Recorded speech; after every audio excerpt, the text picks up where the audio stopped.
topic that I've spent. All right, I heard the recording thing. This is a topic I've been reporting on for more than a decade, and I think the reason I've been able to like give so much of my journalistic career to this one topic is because it is so morally and legally and politically complex. And so there's often sort of angles on it where I realize that I have a lot of knowledge just from the years of research sitting in my brain, but I've never been like asked to kind of put it together in a package and talk about it in a sort of cohesive way. And that's what I'm going to try to do today with the death penalty and religion in the United States. Of course, when we say that phrase, we really mean Christianity in the United States. So what I'm going to spend the next, half hour or so doing is just giving you a quick kind of sweep through the history of the death penalty in America with a really close eye on the role of religion.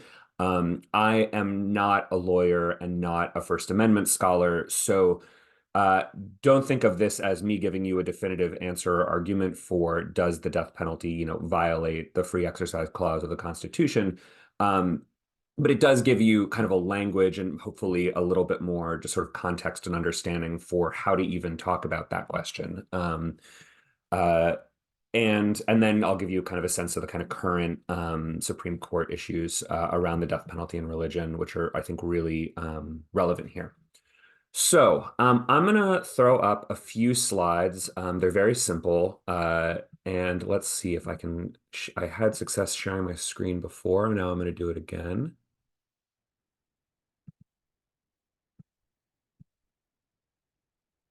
Can everybody see the death penalty and Christianity in the US? Yes. Great. Okay. So I think if anybody here has any image in their head of executions in America 2, 3, 400 years ago, you're imagining a few things, probably lynchings of Black Americans, especially during slavery, but then also in, Puritan era, these massive public spectacle executions. And those were infused with religion in a really deep way. So you would frequently have for example, more crimes that were punished by the death penalty um, than we would have today. Things that are very archaic sounding, like bestiality or adultery, right? And I once saw a list from early, I think, Massachusetts, where they had a list of all the things that could be punished by death, and then a column next to it that was all of the biblical citations for why those things were being punished by death. So early Americans very much saw carrying out executions as a kind of religious mandate. And then you would have someone executed in a public square. You would typically have preachers, pastors there at the scene giving speeches and and often kind of giving these poems and rhymes. So here's an example from one of the books that I consulted a lot for the research, uh, where you just get kind of the sort of poem that a pastor might recite at an execution. It's infused with God. It's infused with language about repentance and the idea that only by being executed you could repent. With God and sort of find peace ultimately, in the afterlife as opposed to this life.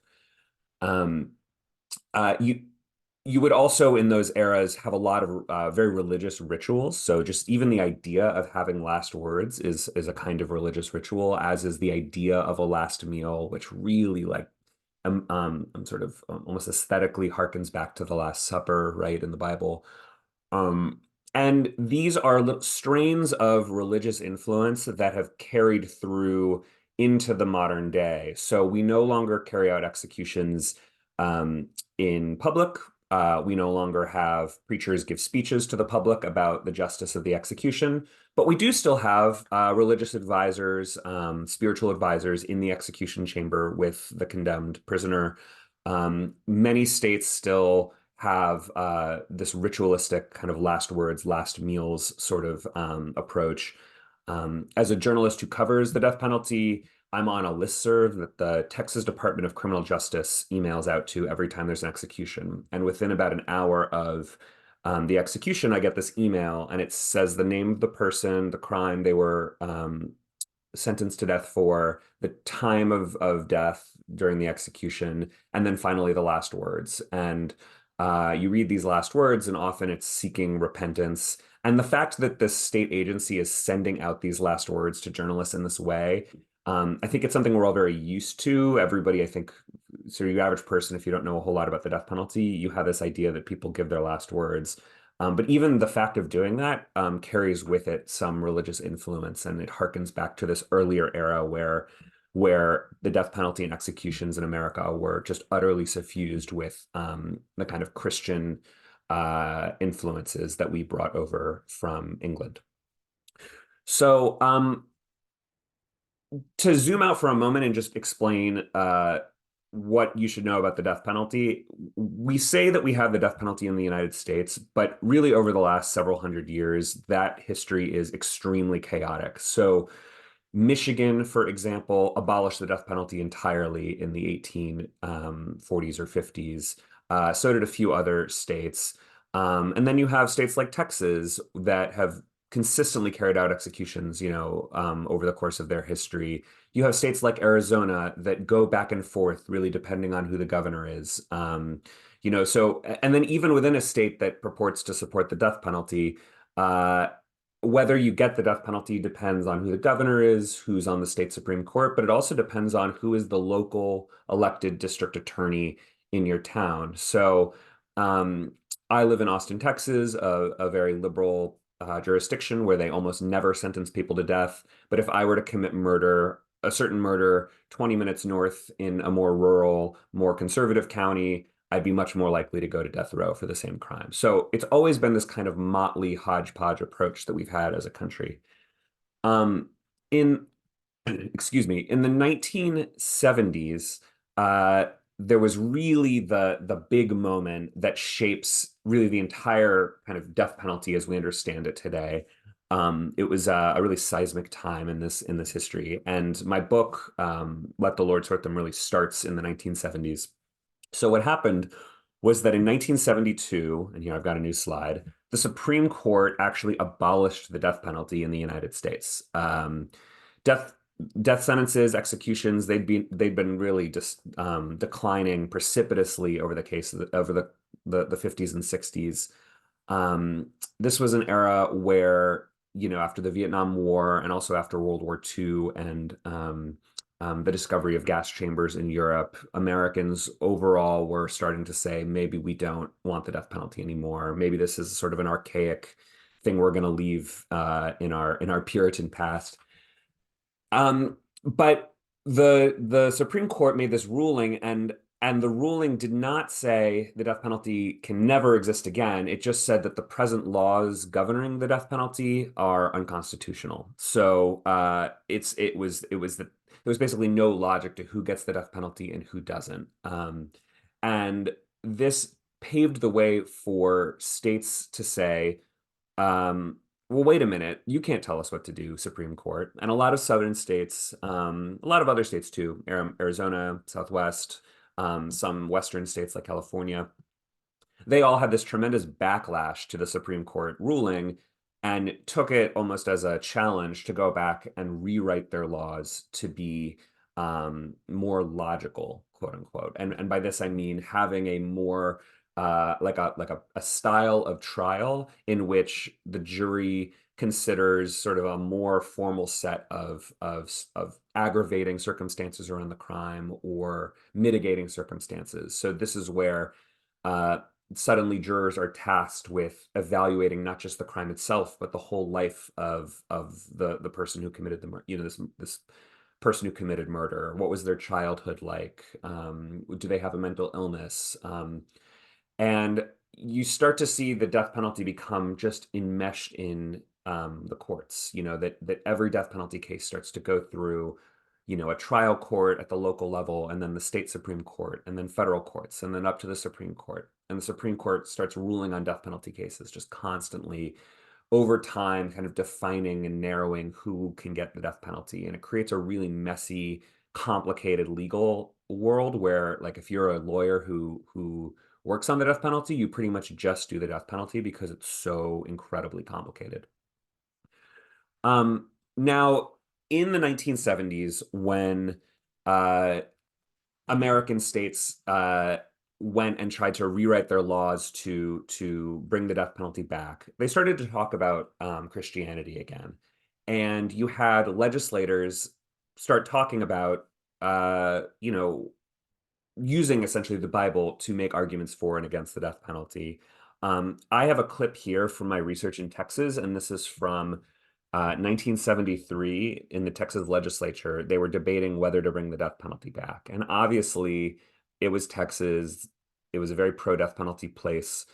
So fighting against it was a losing battle. But still, some of these primarily kind of Black Baptist legislators led the charge against the death penalty, saying, you know, in the Bible, there's these quotes that "thou shalt not kill," and we're the state, and so we shouldn't kill either. But then you had responses from primarily white, also Christian legislators, and I have a clip of one of them talking here. I might just begin by saying, however, that there are other biblical references. If biblical references are going to be the basis upon which this appeal is made. In the book of Genesis, in the 9th chapter, 6th verse, whoso sheddeth man's blood, by man shall his blood be shed, for in the image of God made he man. In the book of Exodus, we read as follows: he that smiteth a man so that he die shall be surely put to death. But if a man comes presumptuously upon his neighbor to slay him with guile, thou shalt take him from mine altar, that he may die. You get the idea. It goes on and on and on. At one point, one of the legislators says, as a point of order, you're only, you know, quoting things from the Old Testament, but in the New Testament, there's all this language about mercy and so on. And you can, I think the fact that the pro-death penalty folks won the day is less important here than just the point that both sides were constantly invoking scripture to justify their points of view and to give their view on the death penalty intellectual and moral gravity. So in 1973, Texas writes this new law, brings back the death penalty. A few years later, the Supreme Court approves that law and many others around the country. And sometimes you'll see scholars or journalists refer to the modern era of the death penalty, and that's really what we're talking about, starting in the 1970s. And I'm not going to go super into detail on the next 50 years, but just to say that my book's subtitle is The Rise and Fall of the Death Penalty. And when you look at a graph, it really is a rise and a fall. The number of executions in America started to creep up in the 80s and into the 90s. It reached a peak, 99, 2000. This was the moment that George W. Bush, a very openly evangelical governor and very pro-death penalty governor, was running for president. So that's where really you have the peak of the death penalty. And then ever since then, over the last 23 years, we've just seen a long slide down into the death penalty's disappearance. And I can talk through, you know, when we get to questions and answers, I can talk through some of the reasons for that. They're really interesting. But I want to say that in the research that I've done, I've read a lot of trial transcripts. It's like one of the things that I spent the most of the time researching the book doing. And it was fascinating because these are you know, several hundred page, sometimes several thousand page transcripts of the defense and the prosecution in any given case, basically debating, does this person deserve the death penalty? And both sides in these cases frequently bring the Bible back into court to justify their positions and try to make their appeals to the jury. So here I have just a couple of the kinds of quotes that you see from Deuteronomy, from Numbers, from Matthew. Sometimes the courts come in and say, this is too prejudicial. You know, you are not giving this biblical quote kind of violated this prisoner's rights.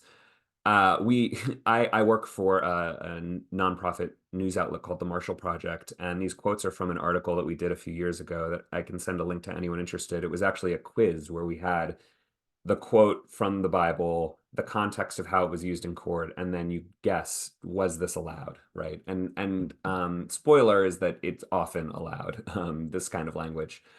And you usually see it used by the prosecution, but and that's especially true like as death sentences are going up in the 80s and 90s. But what's really interesting is that in the last 20 years, as death sentences have declined, one factor, I think, is that defense lawyers have become more adept at using biblical language as well. Because for every Old Testament, whosoever sheddeth blood, by his blood be shed. For every quote like that, there's also a quote in the New Testament about mercy and about forgiveness. Forgive them, Father, they know not what they do. Blessed are the merciful. And you really do start to see defense lawyers say, well, if you can use this language, we can use it too. And um, frequently they tell much more robust stories about the very difficult lives that these defendants have lived. And when they're seeking sympathy for their client on the defense, they will, um, talk about how committed they were to church. I remember one very powerful trial in Louisiana where um, it was in a rural area where all the jury members were going to be extremely religious. And the defense lawyer told me that he found a tape cassette of his client who was facing the death penalty, who had committed an awful crime, but it was a tape cassette of him singing a hymn that he had written himself and strumming on the guitar and singing a song. And this tape cassette, he convinced the court to let him play it in the trial, and apparently the jurors were in tears, and this helped lead them to vote for a life sentence for this man instead of the death penalty. And this defense lawyer himself is not particularly religious, but he's a good lawyer, and he understood that if one side can appeal to people's emotions this way, well then he could do it too. Whether you're comfortable with that or support it is sort of up to you, but I think it's really important to understand how on both sides of this debate and in individual cases and individual trials, um, Christian theology and viewpoints really shape the arguments that both prosecutors and defense lawyers make as individual lives hang in the balance. So this is where things live sort of at the present. The number of new death sentences and executions each year is still on the decline. There were 8 executions this past year, and that is down from almost 100 20 years ago in a given year. Or I'm sorry, I'm saying these numbers wrong. 8 is the number of new death sentences this year, people who in trial were given the death penalty, whereas the number of executions is a few more than that. But it's still way down from its peak of around 100 20 years ago. And I can pull those numbers for anyone who wants to hear them directly and wants the real data. But um, one thing that is we've seen in the last few years is that the Supreme Court, of course, has become far more conservative. Its members, including Amy Coney Barrett and Samuel Alito, are much more open about their religious convictions, I think, than Supreme Court justices were a generation ago. And frequently, they are also fairly pro death penalty. And by this, I mean that they most of the time now rule against death row prisoners and the claims that they make. And the claims that death row prisoners make range incredibly widely when they get to the Supreme Court, but they almost always lose. And the one exception to that in the last 5 or so years has been around religion, and specifically the role of or I should say, around the religious rights of the prisoner who is being executed. So here I have pictures of 2 men. On top, we see Patrick Murphy. And Patrick Murphy was on death row in Texas. He was Buddhist. And he asked to have his Buddhist spiritual advisor there in the death chamber with him when he was being executed.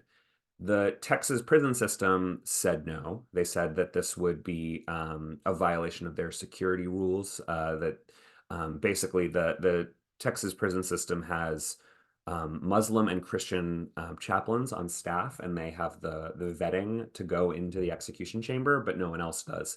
And so I haven't said this earlier, but for decades, almost every execution in Texas and in every other state has had a chaplain in the room. Um, this raises the question of whether these chaplains are being kind of handmaidens to executions and whether they're actually helping the state. And there's a number of chaplains who have openly reckoned and expressed a lot of remorse and ambivalence around that role. But there's others, of course, who just say, it is my role to offer comfort to somebody in their final moments, whether that's in a hospice or in an execution chamber. And in Patrick Murphy's case, he said, I want that person to be my Buddhist spiritual advisor, not one of these Muslims or Christians that you have on staff. Texas denied him, and the case went up to the Supreme Court, and the Supreme Court ended up ruling in his favor and saying, if Texas is going to let religious advisors into the execution chamber, they can't discriminate on the basis of religion there. Although they left the door open that Texas could solve this problem by just banning all religious advisors, and they did that initially. And then they started letting them back in again. And then there was this debate about whether um, uh, uh, these spiritual advisors would be, for security reasons, allowed to actually lay their hand on the prisoner. And you saw several cases make their way through the courts and up to the Supreme Court on this question of like the physical touch, and those Supreme Court cases were suffused again with like religious history and the kind of history of faith leaders laying their hands on people at their final moments as a source of comfort. And in the midst of all this, in one of these cases, we had a fellow named John Ramirez. He's at the bottom there. And there was this very interesting petition that was filed in his case in the Supreme Court that's, I think, probably going to be interesting for a lot of folks on this Zoom to read if you're interested. It's an amicus brief, which is where the Supreme Court invites or allows, I should say, outside organizations to file. And this was a brief from the Freedom from Religion Foundation, American Atheists, and American Humanist Association. Um, and they didn't take a side for Ramirez in this case, but they basically made a bold argument that uh, the death penalty as an institution in America is so bound up with religion that its existence itself is a kind of violation of um, the free exercise clause, and also that nothing violates a prisoner's religious rights so much as killing them, right? That to execute somebody is to deny them their ability to practice their religion, in addition to denying them basically everything else. And um, that's the argument that we're making. I mean, this is the kind of argument that has not gained much traction at the Supreme Court. But we are in this moment where you're seeing a lot of creativity in how people try to tap into this history that I've been talking about in service of different arguments. And that's true in individual courtrooms from prosecutors and defense lawyers. And it's true all the way up at the highest levels, including the US Supreme Court. And I think we're going to keep seeing religion arguments for and against the death penalty. Um, we're also seeing a lot of states considering abolishing the death penalty in the past few years. Virginia, Colorado, and a few other states have abolished the death penalty. And one argument you're actually seeing more and more is that pro-life Christians, right to life groups, having kind of won on abortion for the time being, some of them are showing more openness to opposing the death penalty as a affront on life, in the same way that an abortion, in their minds, is an affront on life. And it'll be interesting to see if that kind of argument continues to gain traction among religious conservatives in the United States. I have been surprised by just the growth in numbers of conservative and specifically evangelical Christians alongside Catholics and Baptists opposing the death penalty on a kind of life-affirming argument. And that puts them into interesting common cause with progressives and liberals who have opposed the death penalty for much longer, but might not agree with these folks on abortion and reproductive rights. So I have thrown a ton at you over the last 20, 30 minutes. So I want to give you a little time to kind of digest all that I've said. I can go back over points. I spoke very quickly, but I'm also just happy to take really any questions on any of these topics.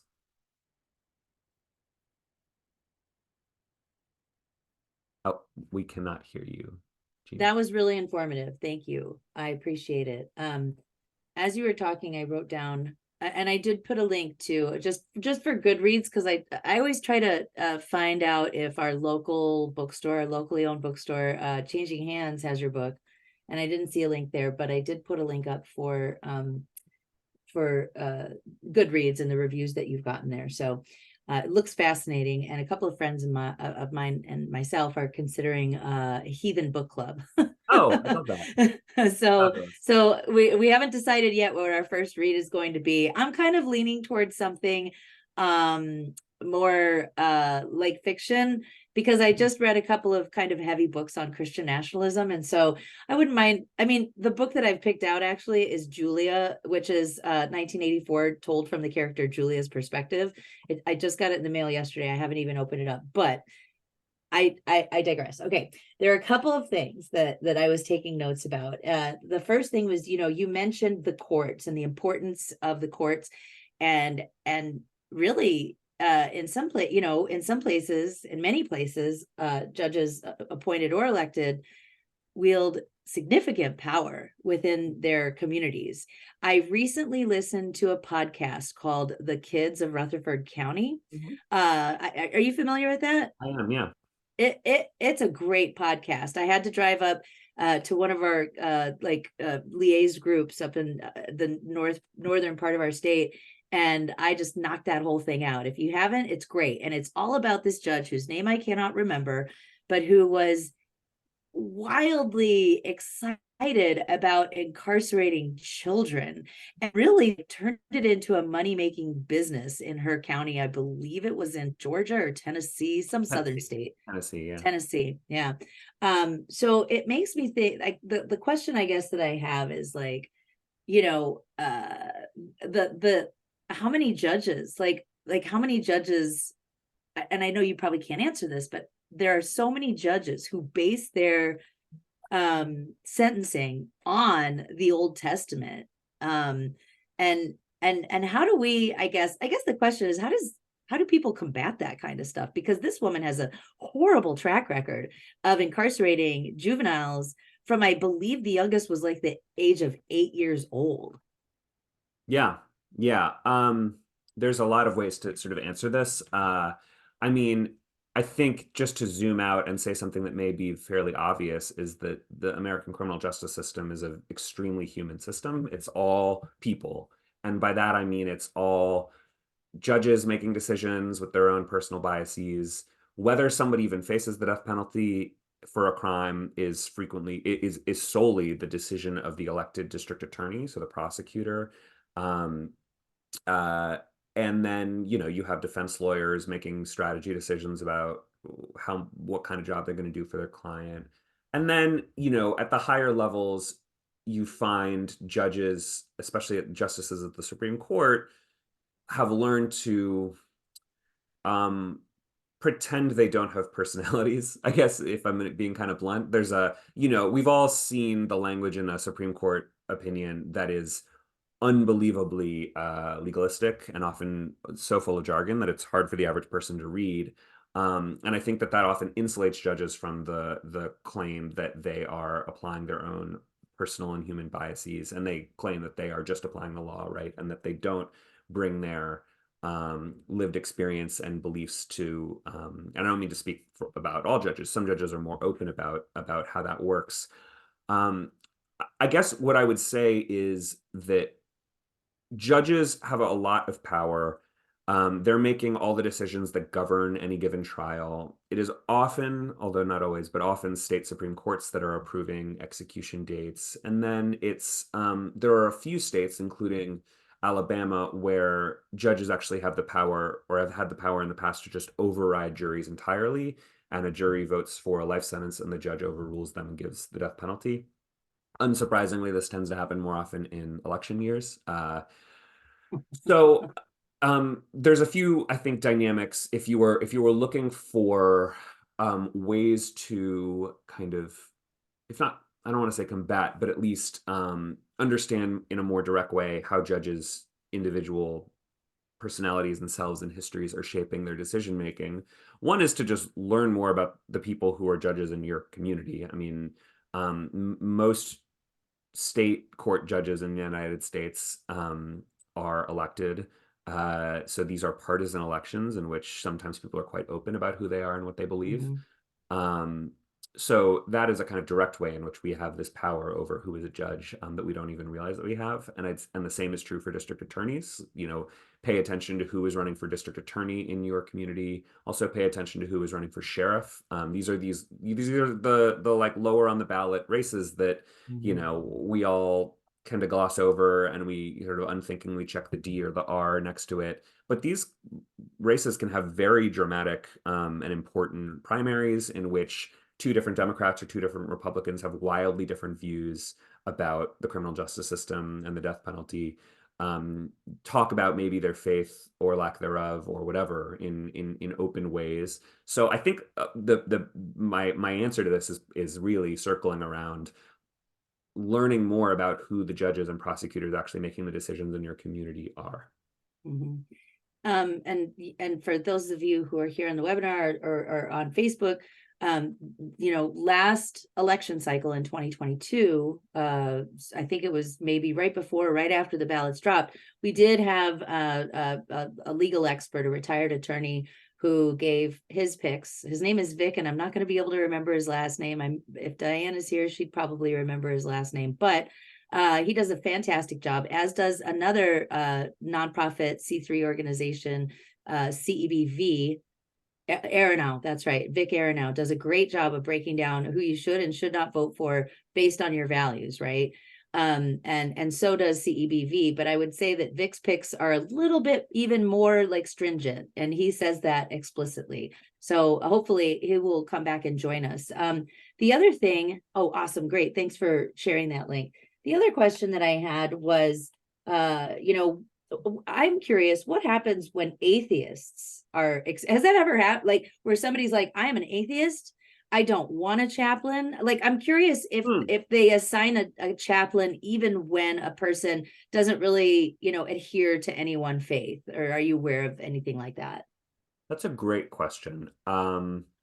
I no examples are coming to mind of an openly atheist or secular death row prisoner who said, I don't want this at all. However, so probably the best book uh, really that like delves into this is by one of these longtime chaplains for the Texas Department of Criminal Justice. His name was Carol Pickett, and I believe the book is called Within These Walls. And Pickett talks a lot in that book about being assigned to men who, at least whether or not they were atheists, just didn't share his Christianity, right? So, for example, the very first person executed in Texas by lethal injection in the 1980s, sort of inaugurating this current day death penalty, was a guy named Charlie Brooks, and he was Muslim. He had converted to Islam, Nation of Islam, in prison, and Pickett was assigned to him as the Christian chaplain, and this guy said, like, I have no interest in this. I want my own Muslim chaplain, and they worked that out. But then Pickett in the book writes about deciding that even still he could just play a role in being sort of a source of just like another person in the room who was not looking at you with judgment, was sort of the way he thought about it. Like he was basically saying, like, even if the prisoner, and I thought that this was very, very thoughtful of him. And I interviewed Pickett, and he struck me as a very thoughtful person who was really torn up about the role that he had played. He was torn up about the fact that he had in some ways helped the state carry out executions by providing this comfort. He actually, in the first couple of pages of my book, I tell this story where Pickett is talking to the warden about his role, and the warden says to him, "Your job is to basically keep them calm so that they don't put up a fight when we execute them." And Pickett was like, "Well, it's nice when people are calm, but now I'm helping you carry out executions, right?" Um, but then at other times he thought, I'm going to be the person in the room who shows no judgment and only human dignity and kindness to this person, regardless of whether they agree with me religiously and share my religious values. And it appears that he really did that um, when confronted with Muslim, Buddhist, other people. It was So he to me is an example of kind of making the best in a really terrible situation, and you can sort of judge him for maintaining this role and doing it, and also for you can judge the system, I suppose, for really not making space for religious nuns in their practices. You know, I think that there's a whole world of journalism that could be done about this is a bit of a tangent, but I'll just say I think there could be a lot of journalism done about the kind of biases in the prison system where you only get certain kinds of rehabilitative help if you hew to a kind of Christian language of rehabilitation and redemption.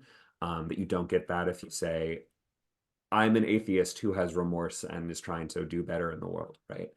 Um, or a Buddhist or Jewish, etc. That everything is very much around Christian language, and that bias is very present throughout the system. But anyway, that's I think the best I can do in terms of just giving you a feel for how some of the people at these levels sort of deal with the question of the religious faith of this prisoner that they are interacting with. Mhm. Okay, so let me go back and honor all the people who are here today. And by the way, thank you all for being here. I see somebody's hand is up, but if you could just type it into the chat, that would be great. Ravon, who's up in the Sholo area, asks, have any persons in the court system who are up for the death penalty ever insisted on other religious texts or no religion quotes in their trial? Good question. That's a great question. I have not seen an example, uh, but that doesn't mean it doesn't exist. It certainly could be out there. What I have seen is much more specific challenges. So I threw up those quotes, and there's the quiz that Jeannie sent a link to here. And in each of those cases, you had a pretty fervent debate usually between uh, the prosecution and the defense about whether a particular biblical quote was going to be allowed. And I've seen those debates play out, but I've never seen the kind of blanket thing you're talking about of like somebody saying, I don't want any religion in my trial. It would be really interesting to see what would happen if someone tried. Mhm. Alyssa says, comment more than a question. The spin of religion may help the DP issue, but it hurts the abortion issue from I agree with you, Melissa. Like I was curious about that as well. From a perspective of government control, I believe that the US government had no right to decide the life or death of human life, be it death penalty, assisted suicide, or abortion. It is too much power for the government, regardless of religion, belief of a society. So, like she said, more of a comment than a question. Yeah, I can react to it too, because I always have a Yeah, reaction. please do. Yeah. Which is to say, um, you are seeing increasingly in red states, very conservative, often very pro-Trump and very religious legislators start to question the death penalty, and there's a few reasons why they do it, but a big reason why is this is too much government power. And they say, wait a minute, we're concerned. There's an organization actually called Conservatives Concerned About the Death Penalty that has been advancing this argument. And the argument is essentially conservatism is all about small government. And so logically, isn't executing somebody sort of the most big government thing that you could possibly do? Mhm. And they're really kind of calling attention to that what's the word? Contradiction. So you are seeing that reach the highest levels of, and the place that I'm really thinking about the most is Oklahoma. There's this kind of interesting little movement of very conservative, very pro-Trump legislators who have coalesced around an anti-death penalty movement there, largely because they're convinced that a few people on death row in Oklahoma are innocent and are facing execution despite being innocent, and that it's sort of and so the question I think for anti-death penalty people who are trying to kind of pull those people along is, can you get them from abolish the death penalty because of the risk of executing innocent people over to abolish the death penalty because it's a human broken system overall and no one deserves to be executed, right? And pulling people along that trajectory is sort of the daily grind of work for anti-death penalty advocates in politics these days. Yeah. Before I forget, because we do have a question from Facebook And it's from Erica. I got in late and I apologize if it was covered or slightly off topic, but has the death penalty been challenged on a First Amendment basis? Isn't the death penalty the ultimate suppression of free speech? And Is that because it's suppressing the free speech of the person that you're executing? this is, like I said, on Oh, yeah, Facebook, it's so I fine. It's on can't, Facebook. That's yeah. fine. I'm going to interpret it that way and say I have not seen that argument made. The amicus brief that I talked about at the end from the Freedom from Religion Association. Am I butchering the name? The Freedom from Religion Foundation. Foundation. Yeah. Yeah.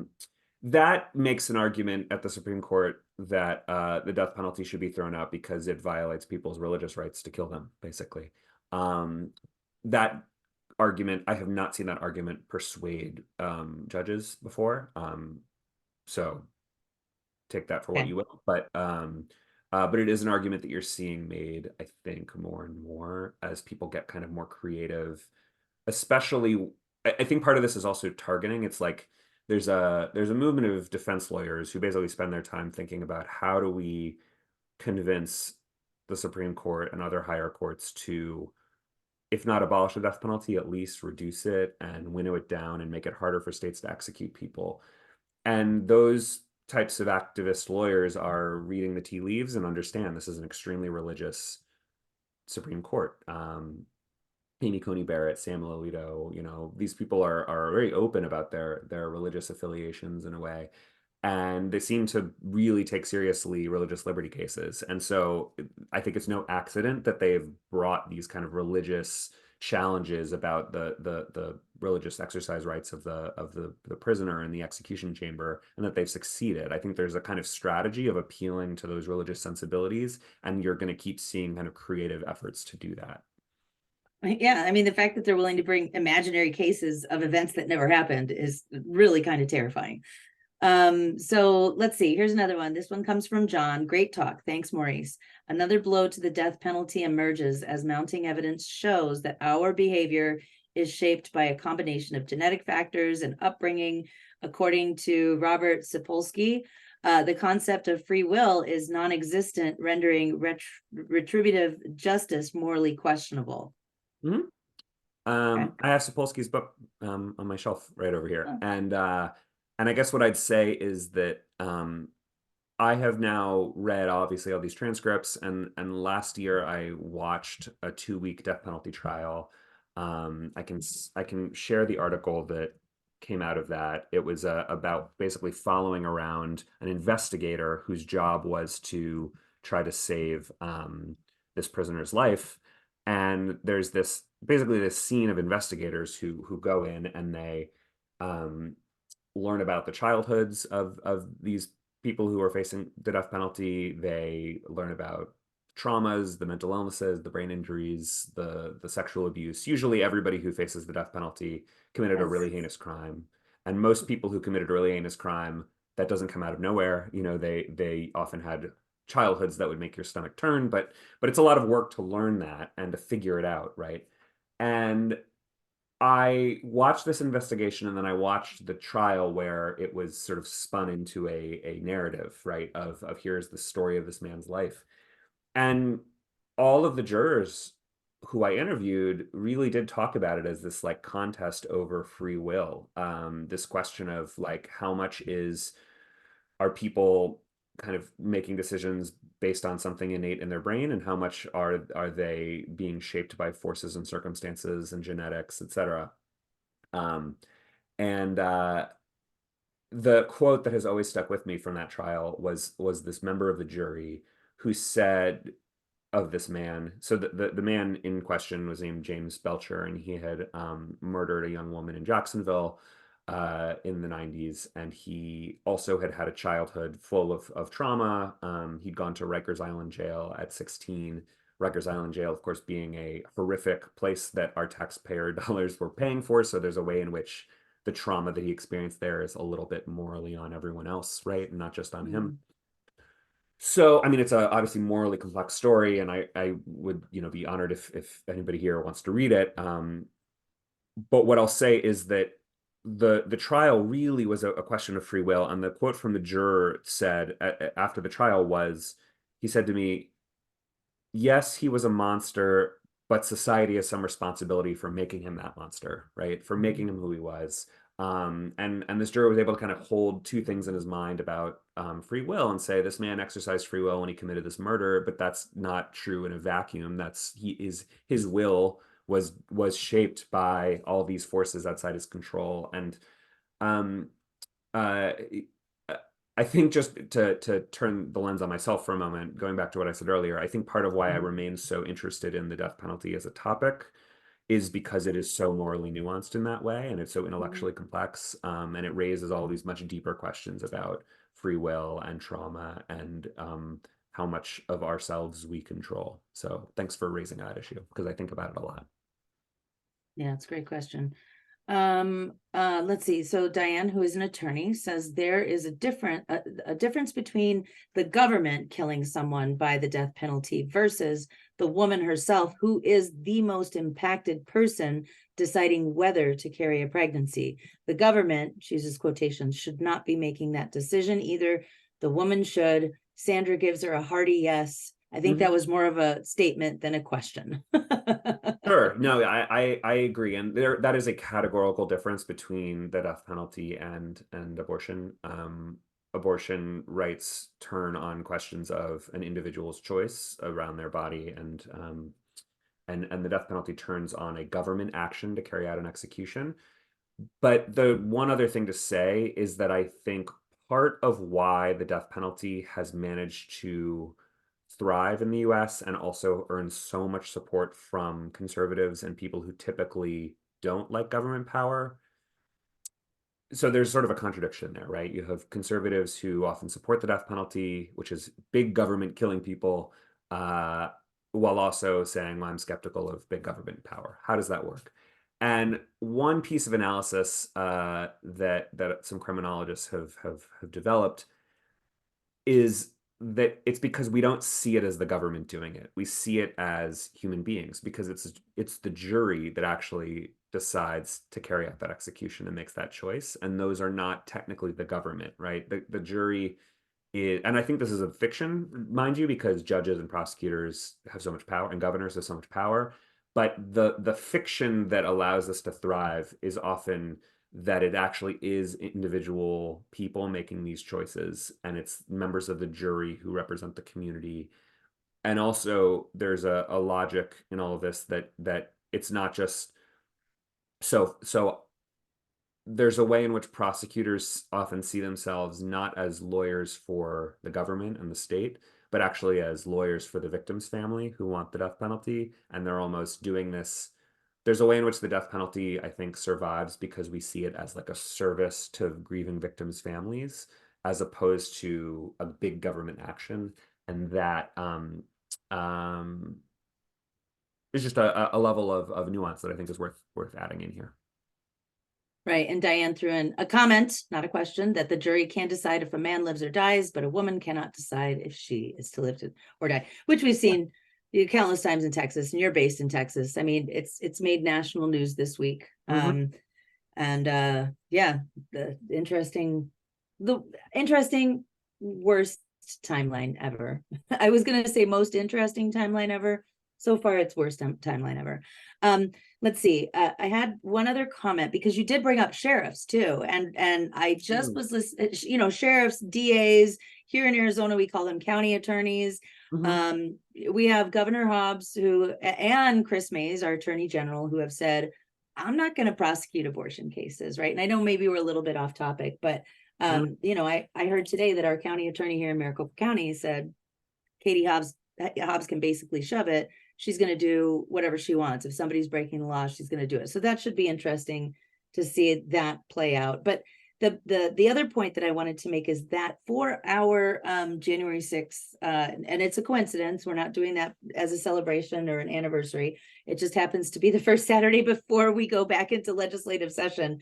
We are going to have somebody there who's talking about this constitutional sheriff movement and how these sheriffs also wield incredible power when it comes to who is targeted and who goes before the judge, Mm, right? So that's a really interesting topic. I'd love to hear you maybe speak just a little bit yeah, about your thoughts on that. of course. And may I ask who it is? Because it may be someone I know and like. It probably is. I would have to find the document. Give me just a Oh, second. you're fine. Hold on. It's on another screen. I know that. Oh shoot, hold on. Oh, Maybe. Pishko, Jessica Oh, Pishko. good. Thank you. Yes, Jessica is a friend and a great journalist, and she's working on a book about sheriffs that's coming out soon. Um, so we've talked a lot about sheriffs, and they wield incredible power because they are elected law enforcement, right? When we think of police, we don't usually think of politics and elections, but in the case of sheriffs, which have, basically are the police for many communities in this country, and in almost everywhere they run the jails, they are making decisions about priorities. And I guess one way this overlaps with the death penalty that's worth trying to tease out for a second is that people face the death penalty when they're arrested for certain very heinous murders.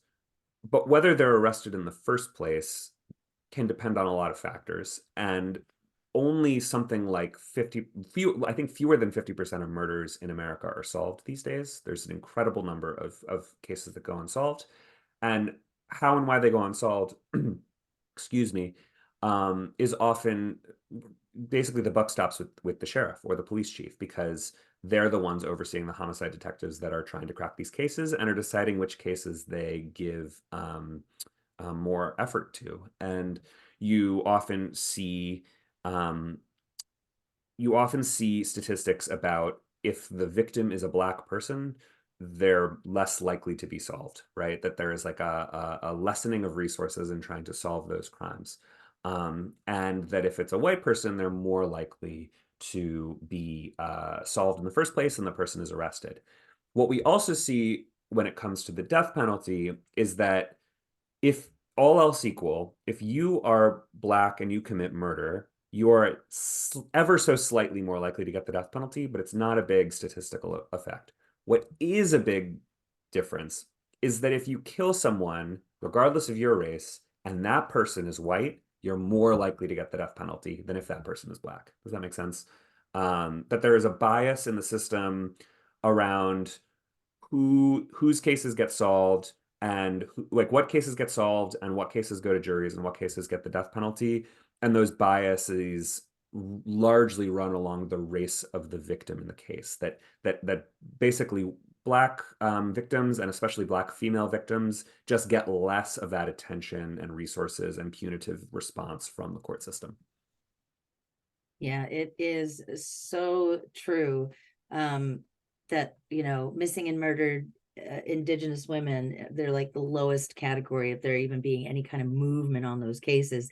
Meanwhile, a woman who's been murdered by her spouse takes up the news cycle for, like an entire week. Yeah, and in addition to the more punitive response, it's sort of a cycle where like the prosecutors know they're going to get more attention from focusing on that case, so then they focus on it. So then there's a big trial, then it goes to the legislature, and we've all heard of, laws that have a person's name before it, Marcy's Law or Jessica's Law, and these are almost always white female victims that get laws named after them, and that is another symptom of this kind of bias in the system. Well, as a white woman, I'm not a fan of that. So it is 12:58. And generally speaking, whenever we have these discussions, because, this isn't like the most happy conversation to be having the No. Friday before we are all going, to have a nice weekend and probably attend holiday parties and whatnot. So in this work that you do, which is really heavy, what is the thing that gets you through, that gives you hope? That's a great and very big question. It could be frivolous. It doesn't have to No, be of deep. course, of course. I mean, I will say that it is often, well, so there's the serious answer and the fun answer. The serious answer is that it's getting to know deeply people whose resilience is just like incredibly inspiring. And these are sometimes people on death row. These are sometimes family members of murder victims. Um, these are defense lawyers who have stayed up all night for a week trying to stop an execution. These sorts of people are just like, even though they do very dark things in their day-to-day life and they have a lot of trauma and that they're telling you about, and you're talking about, murder and execution, like these people are inspiring in the way that they've devoted their lives. Well, I'm kind of mixing up categories here, but you have the Mhm. professionals who have devoted their lives to justice and the cause of what they feel is mercy, and sometimes with the religious bent, but sometimes not. You know, the human dignity and more redemption in our society. And then you have the people on death row, the family members of murder victims who show incredible resilience, even having gone through something horrific. So those are really inspiring things that get me through it. And then I read a lot of novels and listen to a lot of music and go to a lot of concerts. So I was at a concert last night, and I find that What was like it? We it gotta was know. it was a jazz drummer named Yusuf Dias. I can send a link. It was so good. And like I just find that like good kind of grooving music like really tries to like helps take me out of the headspace of this sort of dark, sad stuff. Mhm. And helps me kind of reset myself. So I love that. Yeah, I actually I went to two live events this month, which is so weird for me, but it's December. I got to see Jonathan Van Ness. So if anybody ever watches the incredible. Queer Eye series on Netflix, he was so funny at the Celebrity Theater. And then I saw a drag performance at the Dodge Theater or something like that. But it was just like, okay, 2.5 hours of just, letting go and being entertained and hanging on to hope. So Yeah. hopefully with the holidays, you all have something that gives you hope, and I know it can be a really stressful time. Trust and believe. I am no longer talking to either Uh, of my siblings. I also want to say that part of it is about what you don't do. So because this is my day job, I pretty rigorously avoid true crime content to the extent that I can. You know, it's like not anytime I see it on like Netflix or Amazon, I just sort of groan and like look for and not to say that I'm only watching comedies or whatever, but anything about crime and murder and policing just, doesn't feel like a break. And so I avoid it really, really stringently.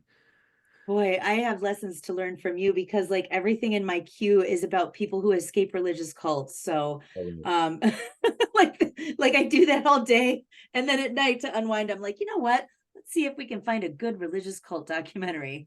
Yeah. Anyway, it's been Yeah. such a pleasure, Maurice, and I know that you are personal friends with Joseph Jafari, and so I'm just so grateful for the work that both of you do, Thank you. and I appreciate you joining us today. I can't wait to get your book, and it might be the very first book on our Heathen Book Club. Who knows? Appreciate it. Well, I'm happy to come talk to you all too, if that's what you do. So, Fantastic. Oh my gosh. Thank you so much, Maurice. And everybody else, have a great weekend. We won't see you until I think it's the 29th. So we're off next week. I hope everybody has the best time with or without family. But we'll look forward to seeing you in a couple of weeks. Take care, everybody. Have a good day. so Bye. long. Thank you.